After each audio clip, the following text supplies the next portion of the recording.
गुरुजी competitive exam channel पर आपका स्वागत है। प्रश्न बैंक कक्षा 12वीं में लेखा शास्त्र यानी वही खाता की मैं बात करूंगा और यहाँ पर महत्वपूर्ण जो क्वेश्चन है उन पर चर्चा करने वाला हूं। तो ले चलता हूं सीधे मैं पहली यूनिट से अंत तक जो 10 यूनिट है हमारी वहां तक पूरे क्वेश्चन में सॉल्व कराऊंगा।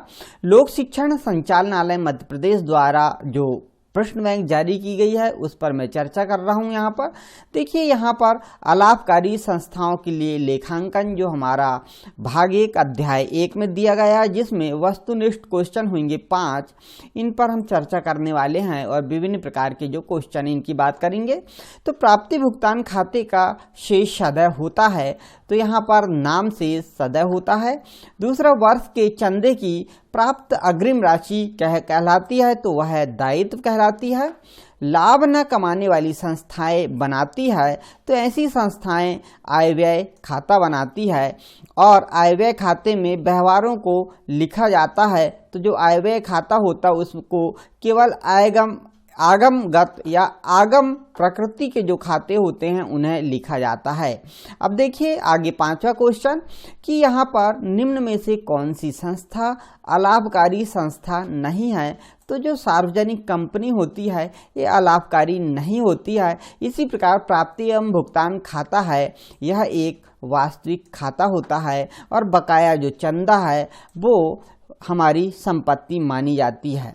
अब देखिए 8वां क्वेश्चन आपकी स्क्रीन पर इस प्रकार से है कि पुराने अखबारों की बिक्री है, तो यह एक आयगत प्राप्ति मानी जाती है और विशिष्ट दान जो होता है उसे हम पूंजीगत प्राप्ति मानते हैं। इसी प्रकार विरासत को मानना चाहिए, जो विरासत होती उसे पूंजीगत प्राप्ति मानना चाहिए।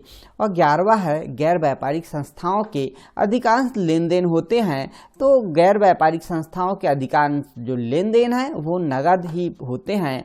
अब देखिए आगे जो 12वां क्वेश्चन है इसकी बात करूंगा मैं। तो 12वां क्वेश्चन है हमारा आय व्यय खाता जो होता है वो नाम मात्र का खाता होता है। 13वां गैर व्यापारिक संस्थाओं का या संगठनों का आजीवन सदस्यता शुल्क जो है वह पूंजीगत प्राप्ति माना जाता है। 14वां क्वेश्चन गैर व्यापारिक संस्थाओं में देयताओं यानी दायित्व की बात करेंगे या संपत्ति जो है उनकी बात है। तो यहाँ का है कि दायित्वों पर संपत्तियों के अधिक को क्या कहा जाता है, तो उसे हम गैर व्यापारिक संस्था में पूंजी निधि के नाम से जानते हैं। अब देखिए 15वां क्वेश्चन एक गैर व्यापारिक संस्था के लिए मानदेय होता है, यह व्यय होता है क्योंकि यह कर्मचारियों को दे दिया जाता है। 16वां क्वेश्चन आपकी स्क्रीन पर यदि स्पष्टता कुछ न दिया हो तो जो प्रवेश शुल्क होती है उसको माना जाता है, उसे पूंजीगत प्राप्ति माना जाता है। इसी प्रकार व्यय पर आय का जो अधिक है उसको कहा जाता है अधिशेष कहा जाता है। और 18वां क्वेश्चन विशेष उद्देश्य के लिए प्राप्त चंदा जो है वह पूंजीगत प्राप्ति माना जाता है। देखिए क्वेश्चन नंबर 19 आपकी स्क्रीन पर है और यहाँ पर मैं आपको बताऊंगा कि इसे सॉल्व कैसे करना है। वर्ष में 10,000 रुपये चंदा प्राप्त हुआ है। यहाँ पर अगले वर्ष का जो चंदा है वो 600 रुपये अग्रिम प्राप्त हुआ है और 800 रुपये जो चंदा है वो बकाया है।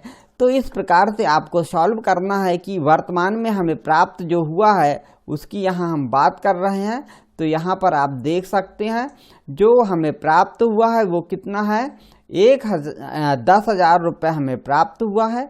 अभी वर्तमान वर्ष का है, जो अग्रिम मिला यानी आने वाले वर्ष का है, एडवांस में दे दिया यानी इस वर्ष से संबंधित नहीं है इसलिए उसे माइनस कर देंगे। और जो बकाया यानी इस वर्ष का नहीं मिला है उसे हम प्लस कर देंगे, जोड़ देंगे, यानी कुल हमें चंदे की राशि 10,200 रुपये होनी चाहिए। यानी आप यहाँ पर देखिए ऑप्शन नंबर जो बी है वो बिल्कुल सही जवाब यहाँ हो जाएगा। अगला देखते हैं यहाँ पर हम 20वां क्वेश्चन है सामान्य व्यय, जो सामान्य व्यय खाता है सामान्यतः दिखाता है तो वह अधिक या घाटा दिखाता है। इसी प्रकार 22वां क्वेश्चन आपकी स्क्रीन पर है, प्राप्ति भुगतान खाता जो सारांश होता है वो रोकड़ वही का सारांश होता है। आगे देखते हैं हम अगला क्वेश्चन आपकी स्क्रीन पर जो है वो देखिए, यहाँ पर 22वां क्वेश्चन जो है उसकी हम यहाँ बात करेंगे।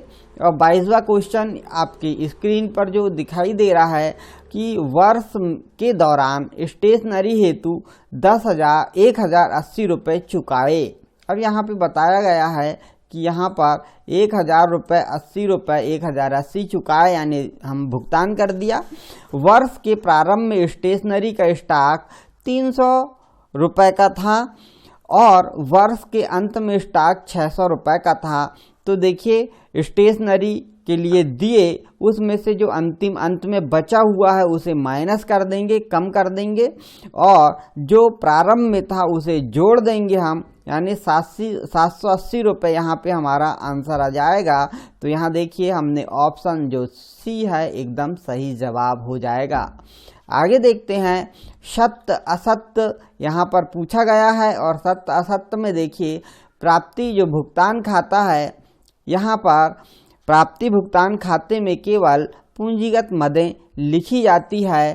सत्य है या असत्य है आपको बताना है। तो प्राप्ति भुगतान खाते में केवल पूंजीगत मदें लिखी जाती है, ये बिल्कुल सत्य है, और यहाँ पर हमने सत्य भी लिखा है। इसी प्रकार प्राप्ति भुगतान खाते में समायोजन नहीं किए जाते हैं, यह भी सत्य है। और तीसरा, प्राप्ति भुगतान खाते में प्रवेश शुल्क को भुगतान के रूप में दिखाया जाता है, ये असत्य है, इसे नहीं दिखाया जाता है, क्योंकि प्रवेश शुल्क जो होती है वो आय होती है, हमें प्राप्ति होती है।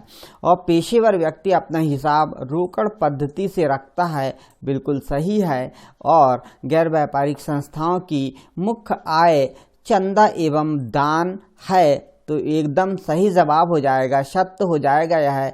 और छठवां है प्राप्ति भुगतान खाते के आधार पर चिट्ठा बनाया जाता है, तो प्राप्ति भुगतान खाते के आधार पर नहीं बनाया जाता है, यह आय व्यय खाते के आधार पर बनाया जाता है, इसलिए यह असत्य हो जाएगा। आगे देखते हैं अध्याय 2 पे आते हैं हम, और अध्याय 2 में हम आपको बताने वाले हैं पूरा, यहाँ पे अध्याय 2 की बात करने वाले हैं। और अध्याय 2 में देखिए साझेदारी लेखे आधारभूत अवधारणाएं, यहाँ पर 4 अंक के विकल्पी क्वेश्चन पूछे जाएंगे आपसे। पुनः हम बात करेंगे यहाँ पर विकल्पों की। समझौते के अभाव में साझेदार द्वारा दिए गए ऋण पर ब्याज की बात की जा रही है, तो यह 6% ऋण पर ब्याज दिया जाता है। या दूसरा, यदि साझेदार के आहरण की तिथि नहीं दी है तो आहरण पर ब्याज की गणना की अवधि 6 माह हम लेते हैं। और साझेदारों के मध्य लाभ के बंटवारे के लिए बनाया जाता है लाभ हानि समायोजन खाता। आगे देखते हैं क्वेश्चन नंबर 4, और आहरण पर ब्याज है, फर्म की आय मानी जाती आहरण पर ब्याज, और पूंजी पर ब्याज जो है वो हानि मानी जाती है। इसी प्रकार साझेदारी के अभाव में साझेदारों को प्राप्त करने का अधिकार नहीं है, तो उसे वेतन प्राप्त करने का भी अधिकार नहीं होता है, और कमीशन प्राप्त करने का भी अधिकार नहीं होता, और पूंजी पर ब्याज भी नहीं दिया जाता। इसी प्रकार कह सकते हैं हम यहाँ कि उपयुक्त सभी का अधिकार उसे नहीं होता है यदि साझेदारी संलेख में नहीं लिखा है तो। 6वां क्वेश्चन, साझेदार का फर्म से संबंध होता है, एक स्वामी और सेवक का संबंध यहाँ पर होता है। स्वामी और सेवक के रूप में ही ये यहाँ पे जाने जाते हैं और वैसा ही काम करते हैं। आगे देखिए अगला 7वां क्वेश्चन है, साझेदारी समझौते के अभाव में पूंजी पर ब्याज दिया जाता है। तो समझौते के अभाव में बात की गई है, तो समझौते के अभाव में पूंजी पर ब्याज नहीं दिया जाता, इसलिए किसी भी दर से नहीं दिया जाता, यहाँ पे सही जवाब हो जाएगा। और 8वां, साझेदारी संलेख तैयार किया जाता है, यानी साझेदारी संलेख तैयार करना जो होता है वो ऐच्छिक होता है, उनकी इच्छा पर निर्भर करता है कि वो संलेख तैयार करे या ना करे। 9वां क्वेश्चन, साझेदारी संलेख के अभाव में लाभ का विभाजन होता है, तो यहाँ पर लाभ का विभाजन समान अनुपात में किया जाता है। आगे देखते हैं क्वेश्चन 10वां, साझेदारी व्यवसाय अधिनियम द्वारा संचालित होता है, तो भारतीय साझेदारी अधिनियम 1932 के द्वारा संचालित होता है। और एक साझेदारी फर्म में साझेदारों की अधिकतम संख्या संशोधित भारतीय कंपनी नियम 2014 के अनुसार हो सकती है 50, और 2013 में यह संख्या 100 दी गई है, लेकिन यहाँ पर आपको 50 ही लगाना है क्योंकि अधिनियम संशोधित हो गया है। आगे देखते हैं, साझेदारों का दायित्व होता है, असीमित होता है, बहुत महत्वपूर्ण है, हमेशा पूछा जाता है। 13वां नंबर का क्वेश्चन देखते हैं, यहाँ पर आहरण पर ब्याज लिखा जाता है, तो यह लाभानी विनियोजन खाते के क्रेडिट पक्ष में लिखा जाता है आहरण पर ब्याज, और पूंजी पर ब्याज जो होता है वो डेबिट पक्ष में लिखा जाता है। साझेदारों के पूंजी खाते पर ब्याज क्रेडिट किया जाता है, साझेदारों के पूंजी खाते में क्रेडिट किया जाता है। आगे देखते हैं 15वां क्वेश्चन आपकी स्क्रीन पर, जब स्थायी पूंजी पद्धति से को अपनाया जाता है तो फर्म की पुस्तकों में साझेदारों के खाते खोले जाते हैं, यानी साझेदारों के कितने खाते खोले जाते हैं, तो 2 खाते खोले जाते हैं, पूंजी खाता और चालू खाता। आगे देखिए 16वां क्वेश्चन, साझेदारों का चालू खाता हमेशा होगा, तो साझेदारों का जो चालू खाता होता है वो नाम शेष भी हो सकता है और जमा शेष भी हो सकता है, इसलिए दोनों में से कोई भी हो सकता है, यानी सी ऑप्शन एकदम सही हो जाएगा।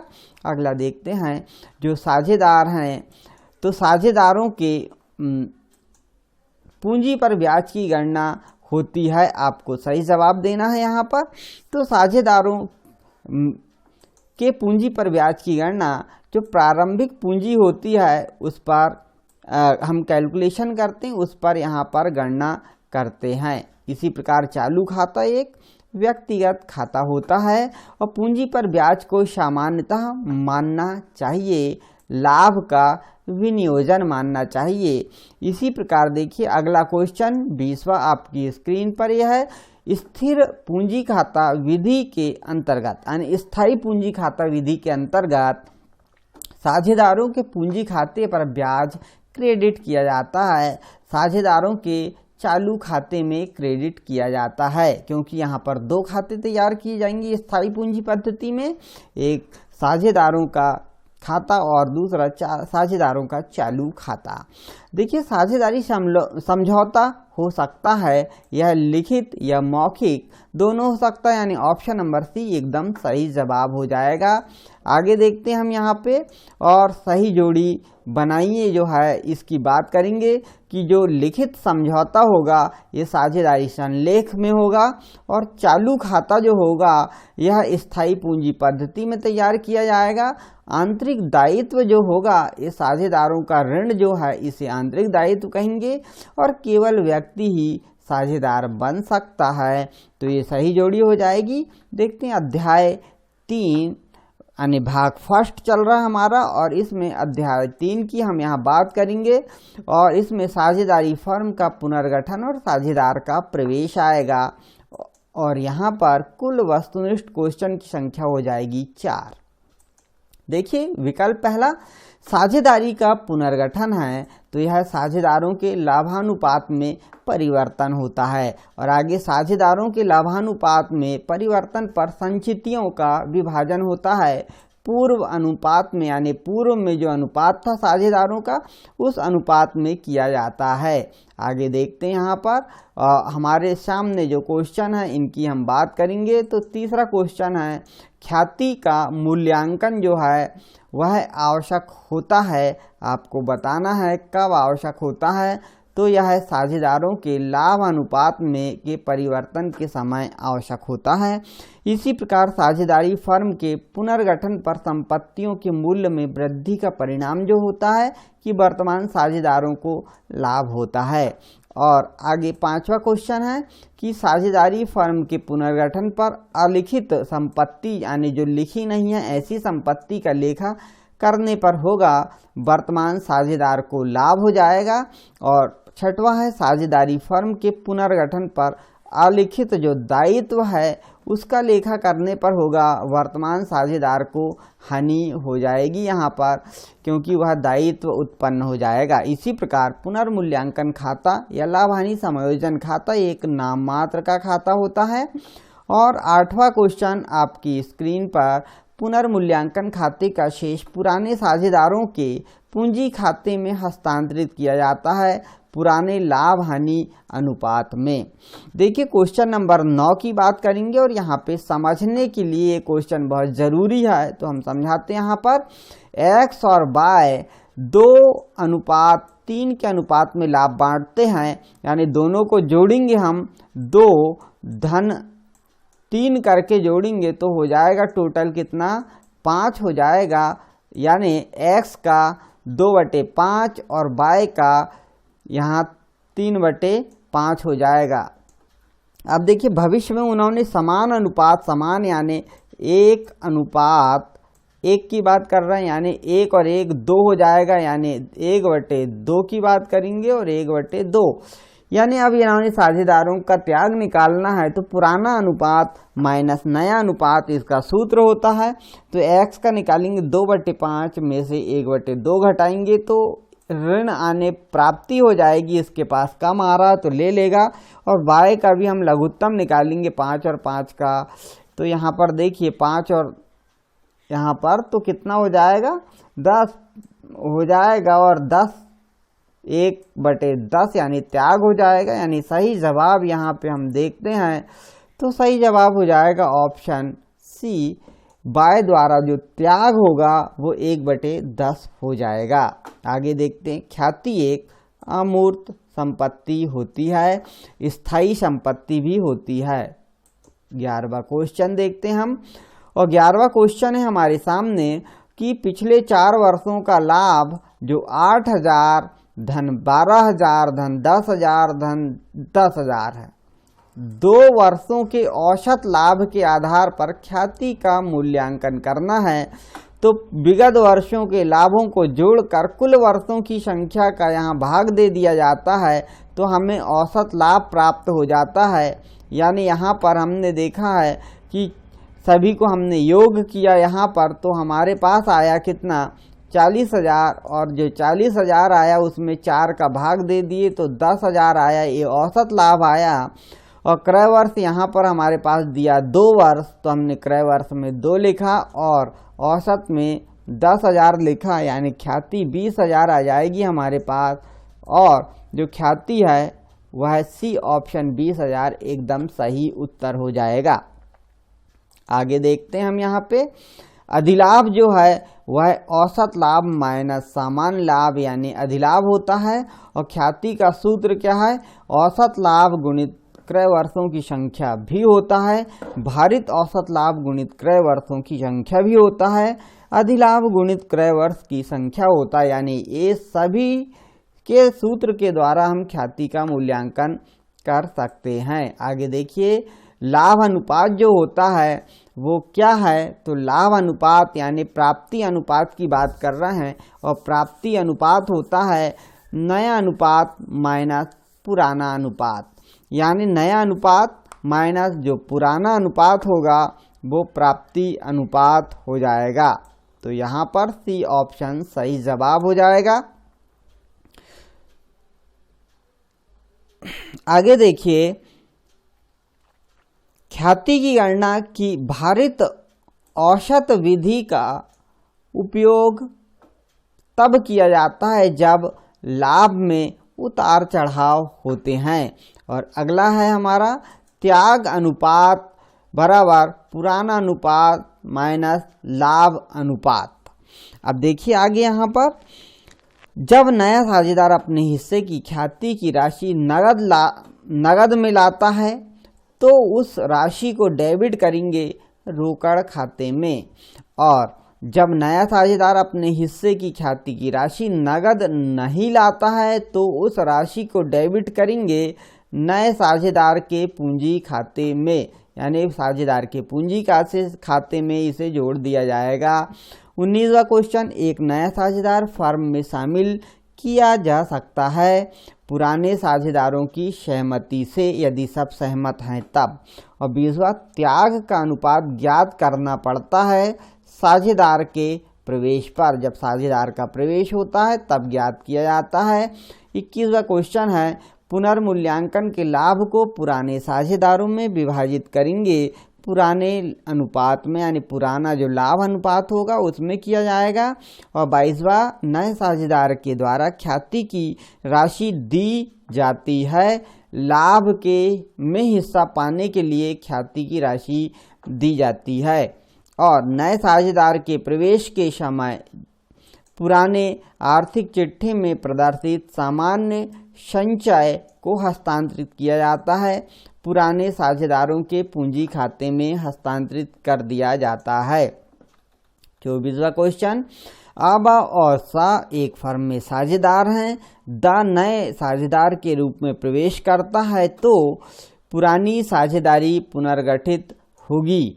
इसी प्रकार 25वां क्वेश्चन, नए साझेदार के प्रवेश के समय संपत्ति के मूल्य में कमी को डेबिट किया जाता है, यह लाभ हानि समायोजन या पुनर्मूल्यांकन खाते में डेबिट पक्ष में लिखा जाता है कमी को, और वृद्धि को क्रेडिट में लिखा जाता है। आगे देखते हैं, संपत्ति तथा दायित्व के मूल्य में परिवर्तन के लिए हम खोजते हैं या इसके लिए खोलते हैं, कौन सा खाता खोला जाता है, तो इसके लिए पुनर्मूल्यांकन खाता खोला जाता है। आगे देखिए 26 के बाद 27वां क्वेश्चन हमारी स्क्रीन पर,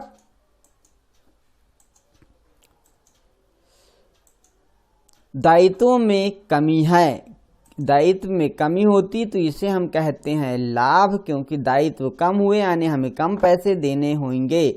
अब देखते हैं हम यहाँ पर हमारे सामने है रिक्त स्थान की पूर्ति कीजिए, और रिक्त स्थान की पूर्ति के अंतर्गत हम देखेंगे कि ख्याति वह संपत्ति है जो लाभ कमाने में सहायक होती है।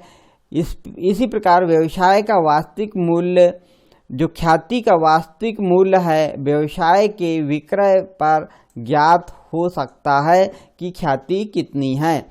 और ख्याति को पुस्तकों में तभी दिखाना चाहिए जब उसके बदले प्रतिफल का भुगतान किया गया हो, और औसत लाभ की गणना में पूर्व वर्ष की हानियों को घटाते हैं, पूर्व की हानि को घटाते हैं और लाभों को जोड़ा जाता है। और 5वां, एकाधिकार ख्याति में खलिस्तान करता है तो ख्याति में वृद्धि करता है। अब ये थे हमारे यहाँ पर क्वेश्चन जो हमने देखा। आगे देखते हम अध्याय 4 और 5 के दोनों क्वेश्चन। यहाँ पर 3 अंकों के क्वेश्चन पूछे जाएंगे, तो यहाँ पर थोड़ा स्क्रीन से बड़ा कर देते हम। सही विकल्प चुनिए। अब यहाँ पर विकल्पों में से आपको चुनना है कि अवकाश ग्रहण करने वाले साझेदार को ख्याति दी जाती है, जो ख्याति है वो दी जाएगी, तो जो ख्याति है वो पुराने लाभ अनुपात में दी जाएगी। यहाँ पर ख्याति जो है वो कैसे दी जाएगी, पुराने लाभ अनुपात में दी जाएगी। आगे देखिए, पुनर्मूल्यांकन खाता में नाम पक्ष पर, नाम यानी डेबिट पक्ष पर जमा पक्ष का यानी जमा यानी क्रेडिट पक्ष का अधिक है तो वह लाभ कहलाता है। इसी प्रकार अलिखित दायित्व को नए आर्थिक चिट्ठी में पृथक रूप में दिखाया जाता है, उसे पृथक रूप से हम दायित्व पक्ष में दिखाते हैं। चौथा क्वेश्चन है, एक्स वाई और जेड 5:4:1 के अनुपात में लाभ बांटते हुए साझेदार हैं। एक्स ने अवकाश ग्रहण कर लिया, नया लाभ विभाजन अनुपात बताइए। तो यहाँ पर जो अवकाश ग्रहण कर रहा है उसका अनुपात हटा दीजिए और जो बचता है वही नया अनुपात कहलाएगा। अवकाश ग्रहण की दशा में ऐसा ही करना चाहिए और डायरेक्ट 4:1 जो है वह नया अनुपात हो जाएगा। यदि यहाँ पर सवाल थोड़ा सा बदल जाता, x के स्थान पर यदि बाय रिटायर की बात करता, तो हम यहाँ जो बाय का जो अनुपात है 4 इसे हटा देते तो बचता हमारा 5:1 नया अनुपात हो जाता। लेकिन यहाँ पर ऐसा कुछ नहीं है। यहाँ पे जो x को बात किया है इनने, तो x के आधार पर हम बात करेंगे कि हमारा सही जवाब जो हो जाएगा वो A ऑप्शन हो जाएगा। अगला देखते हैं हम। इसी प्रकार हमारा 5वां क्वेश्चन, किसी साझेदार की मृत्यु होने पर मृतक साझेदार के पूंजी खाते को जमा किया जाएगा, उसकी या उसके ख्याति के हिस्से से जमा किया जाएगा और मृतक साझेदार के निष्पादक को साझेदार की मृत्यु तिथि से देय राशि पर ब्याज दिया जाएगा। 6% की दर से ब्याज दिया जाएगा उसको और मृतक साझेदार को देय राशि चुकाई जाती है। उत्तराधिकारियों को, जो उनके उत्तराधिकारी होंगे, उन्हें पूरी राशि चुकाई जाएगी, दी जाएगी। 8वां क्वेश्चन, फर्म के समापन पर होने वाले व्यय को कहते हैं, जो व्यय है उसे कहते हैं, तो उसे वसूली व्यय या समापन व्यय के नाम से जाना जाता है। और रिक्त स्थान की पूर्ति कीजिए। अब यहाँ पर देखते हम और रिक्त स्थान की पूर्ति में कि अवकाश ग्रहण के समय पुनर्मूल्यांकन से होने वाली हानि सभी साझेदारों के पूंजी खाते के पुराने अनुपात में लिखी जाती है। जो पुराना अनुपात होता है उसमें लिखी जाती है और नफ़े के अनुपात से शेष साझेदारों के अनुपात में वृद्धि होती है। और जीवन बीमा संचय कोष को साझेदारों के पूंजी खाते में हस्तांतरित करेंगे और यदि साझेदारी व्यापार हानि के कारण नहीं चलाया जा सकता तो न्यायालय फर्म के विघटन का आदेश दे सकता है। ये थे हमारे रिक्त स्थान। आगे और रिक्त स्थान जो है उनकी भी बात करते हैं हम यहाँ पे। और देखिए यहाँ पर फर्म के विघटन के पश्चात साझेदार स्वयं का व्यापार कर सकता है। यदि फर्म पूरा समाप्त हो गया, विघटन हो गया, तो स्वयं का व्यापार कर सकता साझेदार। और 6वां, सभी साझेदारों का दिवालिया होना फर्म का अनिवार्य समापन है, क्योंकि अब कोई नहीं रहा तो अनिवार्य रूप से फर्म समाप्त हो जाएगी और फर्म के समापन पर साझेदारी का समापन हो जाता है। जो फर्म है उसके समापन होते ही साझेदारी भी समाप्त हो जाएगी। आगे देखते हैं हम सत्य असत्य जो हैं उन पर बात करेंगे यहाँ पर। और पहला, फर्म के विघटन को साझेदारी के विघटन में कोई अंतर नहीं है, यह गलत है, अंतर है। और साझेदारी फर्म के विघटन पर लाभानी खाते का शेष साझेदारों के पूंजी खाते में अंतरित किया जाता है, सही है, सत्य है यह। और समय समाप्ति हो जाने पर फर्म का संयोग द्वारा समापन हो जाता है, सत्य है। निवृत्त साझेदार को वार्षिकी भुगतान द्वारा भुगतान किया जाता है, ये भी सत्य है। और फर्म की ख्याति में निवृत्त साझेदार अपनी हिस्सा प्राप्त करता है, ये सत्य है कि निवृत्त साझेदार को अपना हिस्सा दे दिया जाता है। अब सही जोड़ी की बात करेंगे तो सही जोड़ी फर्म से अवकाश लेना कहलाएगा हमारा। तो यहाँ पर जो फर्म से अवकाश लेना क्या कहलाएगा हमारा, निवर्तन कहलाएगा, उसे हम निवर्तन कहेंगे। और साझेदारी की मृत्यु जो होगी तो इसके उत्तराधिकारी जो होंगे उन्हें पूरा अधिकार होगा और साझेदार का व्यक्तिगत जो दायित्व होगा वो निजी संपत्ति तक होगा। और विघटन के पश्चात प्रथम भुगतान जो है तृतीय पक्षकार या बाह्य पक्षकार को किया जाता है। अब देखते हैं अध्याय 2, अंश पूंजी या कंपनी लेखे में अंश पूंजी ऋण पत्र का निर्गमन जो चैप्टर है, यहाँ से क्वेश्चन पूछे जाएंगे। और यहाँ पर देखिए 7 विकल्पी क्वेश्चन आपसे पूछे जाएंगे, जिनमें कंपनी द्वारा, सार्वजनिक कंपनी द्वारा जो अंश है उनके विक्रय हेतु जारी किया जाने वाला प्रलेख जो है वह प्रविवरण कहलाता है। और पूंजी का भाग जो केवल कंपनी के समापन के समय मांगा जाता है उसे संचित पूंजी के नाम से जाना जाता है। तीसरा क्वेश्चन, अवशिष्ट याचना का सारणी F के अनुसार ब्याज की दर होगी 10% वार्षिक और प्रतिभूति प्रीमियम है पूंजीगत लाभ। एक कंपनी ने 10 रुपये वाले 20,000 अंश निर्गमित किए। जनता से 25,000 अंश आवेदन पत्र प्राप्त हुए। यह कहलाएगा अति अभिदान, क्योंकि हमने मांगा था 20 और हमने 20 मांगने के बाद हमें मिले 25, यानी हमारे जितने आवेदन मांगे गए थे उससे अधिक मिले। इसे अति अभिदान, यदि इससे कम मिल जाते तो उसे अल्प अभिदान के नाम से जाना जाता है। आगे देखिए, यहाँ पर क्वेश्चन है हमारा अगला कि भारतीय कंपनी अधिनियम 2013 के अनुसार एक कंपनी निर्गत कर सकती है, सिर्फ समता अंश निर्गत कर सकती है। और अंश आवेदन खाता 1 जो है यह व्यक्तिगत खाता है। आगे देखते हम, आगे हमारे पास है 8वां क्वेश्चन। और 8वां क्वेश्चन जो है वो संयुक्त पूंजी कंपनी है। यह वैधानिक कृत्रिम व्यक्ति है। क्षमता अंशधारी होते हैं कंपनी के स्वामी और अंशधारी प्राप्त करते हैं लाभांश। और अगला देखते हैं हम क्वेश्चन यहाँ पर 11वां की निजी कंपनी के अधिकतम सदस्यों की संख्या कितनी हो सकती है, तो 200 और दायित्व के कुल राशि में सम्मिलित होते हैं चुकता पूंजी यहाँ शामिल की जाती है। और 13वां क्वेश्चन, ऋणपत्रधारी कंपनी के होते हैं लेनदार और ऋणपत्रों पर ब्याज के भुगतान की अवधि होती है 6 माह।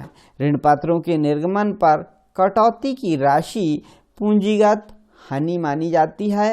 और 16वां क्वेश्चन है आपकी स्क्रीन पर, ऋण पत्रों के प्रतिफल स्वरूप ऋण पत्रधारी को प्राप्त होता है ब्याज। बहुत ही महत्वपूर्ण क्वेश्चन यहाँ पे पूछा गया है। और यहाँ पर हम बात करेंगे अब रिक्त स्थान की। और रिक्त स्थान में देखिए, रिक्त स्थान की पूर्ति में कंपनी विधान द्वारा निर्मित एक कृत्रिम व्यक्ति मानी जाती है। और आगे, प्रतिभूति प्रीमियम संचय का शेष कंपनी के चिट्ठे में, जो कंपनी है उसके चिट्ठे में खाली स्थान की ओर दर्शाया जाता है। तो चिट्ठा जो है इसमें समता एवं दायित्व जो भाग होता है उसमें दर्शाया जाता है। और तीसरा, अंश जिन पर एक निश्चित प्रतिशत दर पर लाभांश भुगतान किया जाता उसे पूर्वाधिकार अंश कहते हैं। और अंशों के निर्गमन पर प्राप्त प्रीमियम कंपनी का पूंजीगत लाभ होता है।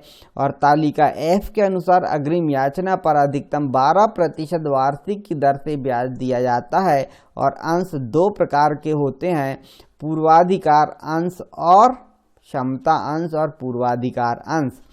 अंश आवंटन खाता एक व्यक्तिगत खाता होता है। पार्षद सीमा नियम कंपनी के कार्यक्षेत्र का उल्लेख करता है। और ऋणपत्र ऋण का एक लिखित प्रमाण होता है।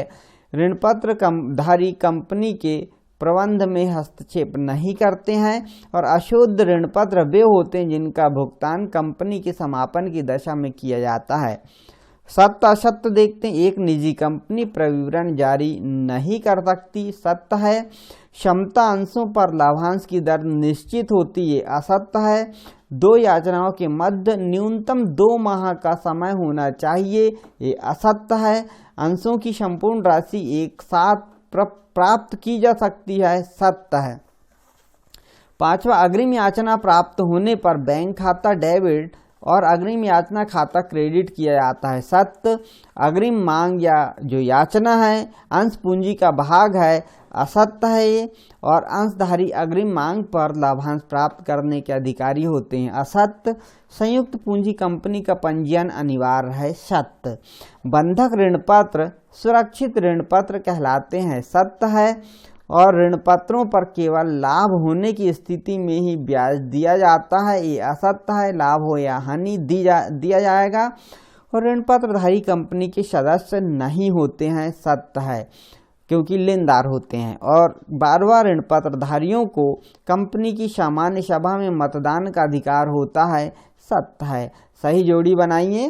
तो स्तंभ आ और ब की बात करेंगे कि संचित पूंजी का जो संबंध होता है वो कंपनी के समापन से होता है, और लाभांश की दर जो अनिश्चित होती है वो समता अंश में होती है, क्योंकि ये वास्तविक स्वामी होते हैं। और पार्षद जो सीमा नियम है वो कंपनी की आधारशिला है, इसी के आधार पर कंपनी का निर्माण होता है, समझिए। अंश पूंजी की यदि बात करें तो यह रजिस्टर्ड पूंजी होती है, और अति अभिदान जो होता है वो अति अभिदान का संबंध हो जाएगा यहाँ पर अनुपातिक आवंटन से, क्योंकि ज़्यादा पैसा आ गया तो उसे अनुपातिक रूप में बांट के लिया जाता है। और निश्चित दर से जो लाभांश मिलेगा हमें वह पूर्वाधिकार अंश में मिलता है। और साधारण ऋण का जो संबंध होता है वो कंपनी की इच्छा पर पुनर्भुगतान से संबंधित होता है।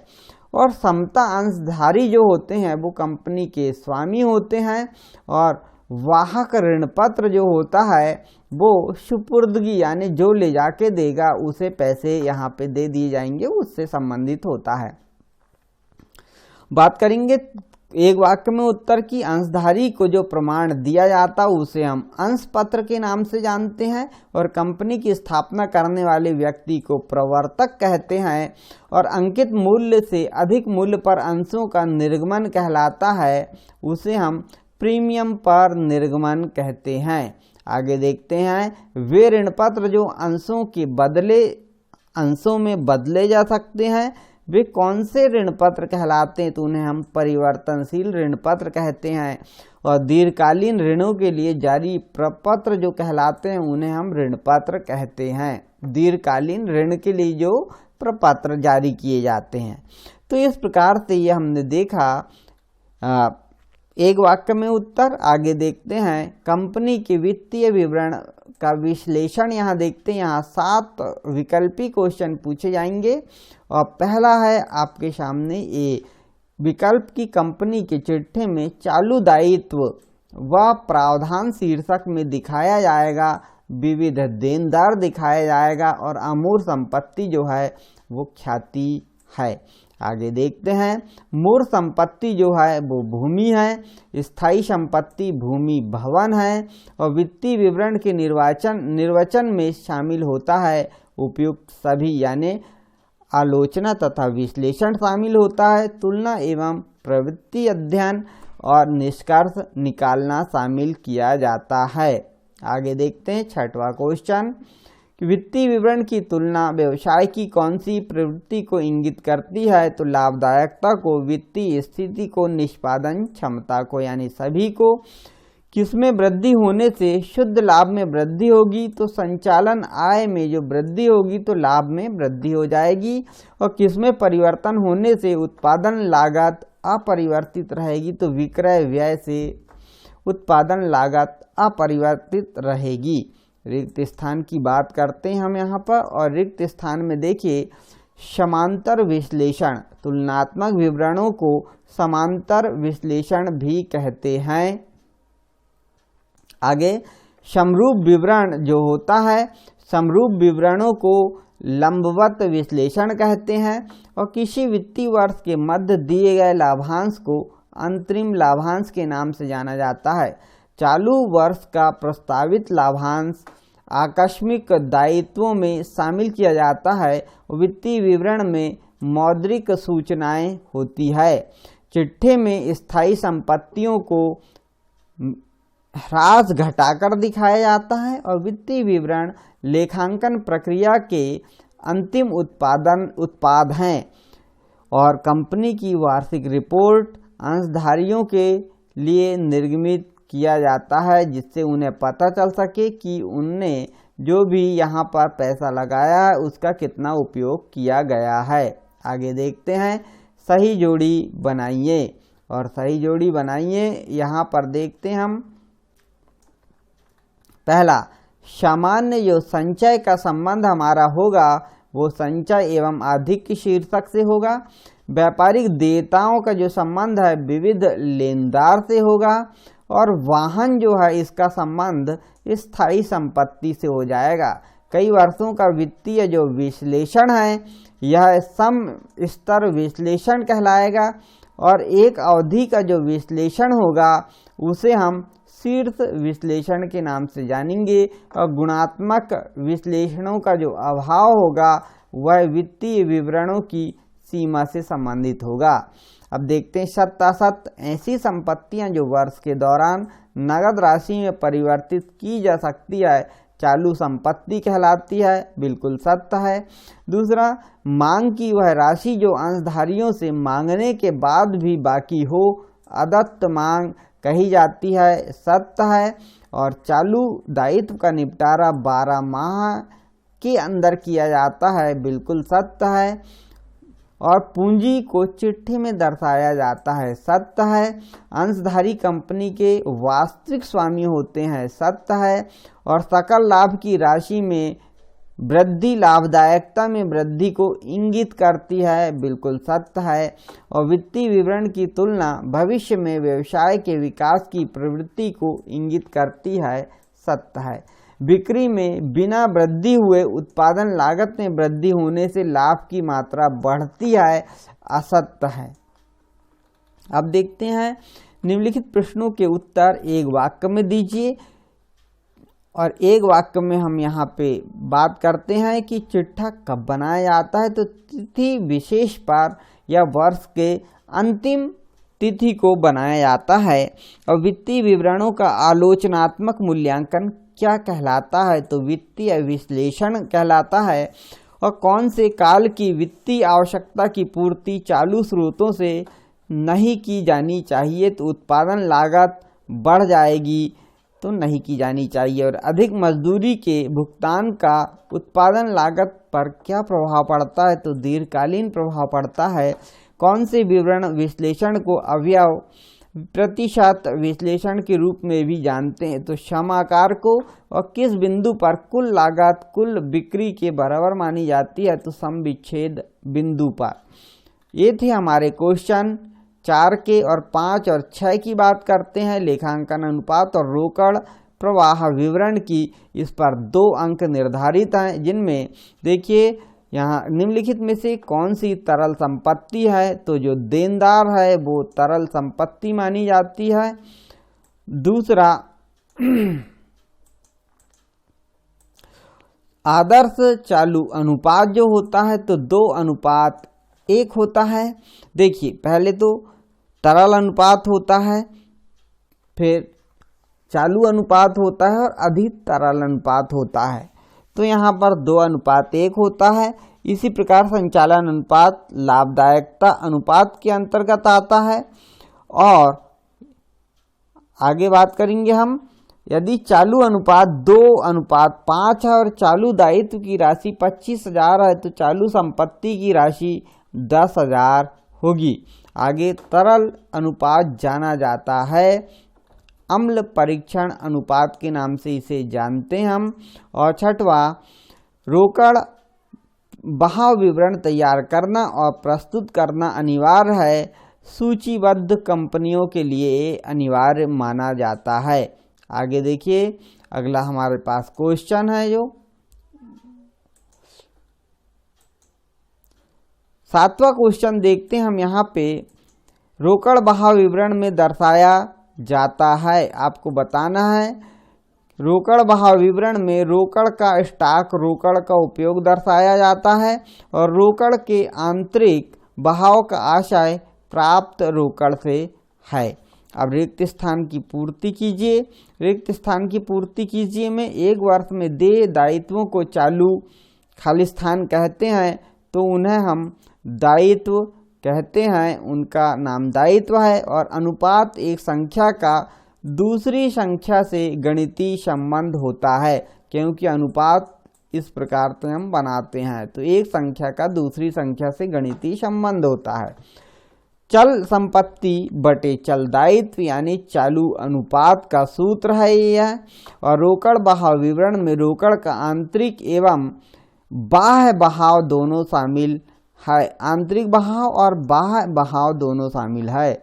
ऋण समता अनुपात मौद्रिक शोधन क्षमता की जांच करता है और स्वामित्व अनुपात स्वामित्व कोष और कुल संपत्ति के बीच संबंध प्रदर्शित करता है। आगे देखते हैं हम यहाँ पे सही जोड़ी बनाइए और यह अंतिम क्वेश्चन है हमारा सही जोड़ी का।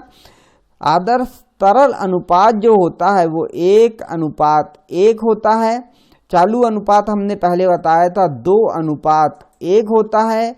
तरल अनुपात 1:1 होता है और अधितरल अनुपात जो होता है वो 0.5:1 होता है। तो ये ऐसा हमें याद रखना है।